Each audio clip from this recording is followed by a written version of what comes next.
ఉన్న బంగారాన్ని విడిపించి ఆ రోజు ఆన్లైన్ రేటుకే మేము కొంటాం. Sharma gold company.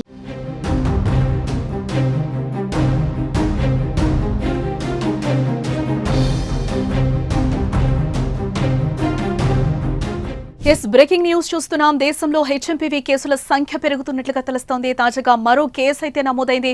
గుజరాత్ లో 2 నెలల చిన్నారికి హెచ్ఎంపీవీ వైరస్ సోకినట్లుగా అయితే బ్రేకింగ్ న్యూస్ లో సమాచారం తెలుస్తోంది. ప్రస్తుతం పాపను అహ్మదాబాద్ లోని ఓ ప్రైవేట్ ఆసుపత్రిలో ఉంచి చికిత్స అందిస్తున్నారు డాక్టర్స్. ఇప్పటికే బెంగళూరులో 2 కేసులు నమోదయ్యాయి. 3 నెలలు అలాగే 8 నెలల వయసున్న 2 చిన్నారులకు ఈ వైరస్ సోకడంతో వారు ఆసుపత్రిలో చికిత్స పొందుతున్నారు. తాజాగా గుజరాత్ లో నమోదైన కేసుతో మొత్తం దేశంలో హెచ్ఎంపీవీ కేసుల సంఖ్య 3కి చేరినట్లయింది. ఒకే రోజు 3 కేసులు నమోదవడం కూడా ఇప్పుడు కలకలం రేపుతోంది. ఎటువంటి ప్రయాణం చేయకపోయినా చిన్నారులకు హెచ్ఎంపీవీ సోకడం ప్రభుత్వం ఆందోళన వ్యక్తం చేస్తోంది.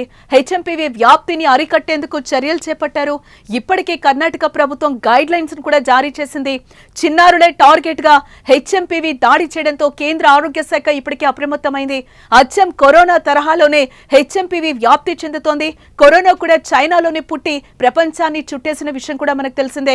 ఇప్పుడు కొత్త వైరస్ కూడా చైనాలోనే విజృంభించి పక్క దేశాలకు వ్యాప్తి కలవరపెడుతోంది. ఇది పిల్లలు, వృద్ధులు, బలహీనమైన రోగ నిరోధక శక్తి ఉన్న వ్యక్తులను వేగంగా ప్రభావితం చేస్తోంది.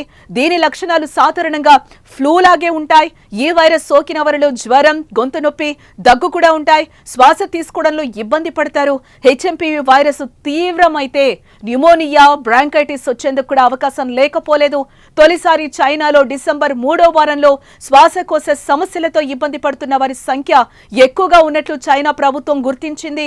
వారిలో హ్యూమన్ మెటానిమో వైరస్, రైనో వైరస్ కేసులు అధికంగా ఉన్నట్లుగా కూడా గుర్తించింది. అక్కడ ఈ ప్రభుత్వం ముఖ్యంగా 14 లోపు వయసున్న చిన్నారుల్లో ఈ వైరస్ అధికంగా ఉన్నట్లుగా కనుగొన్నారు. ప్రపంచ ఆరోగ్య సంస్థ కూడా చైనాలో పుట్టిన ఈ వైరస్ విషయంలో అప్రమత్తంగా ఉండాలని అన్ని దేశాలకు హెచ్చరికలను జారీ చేస్తోంది.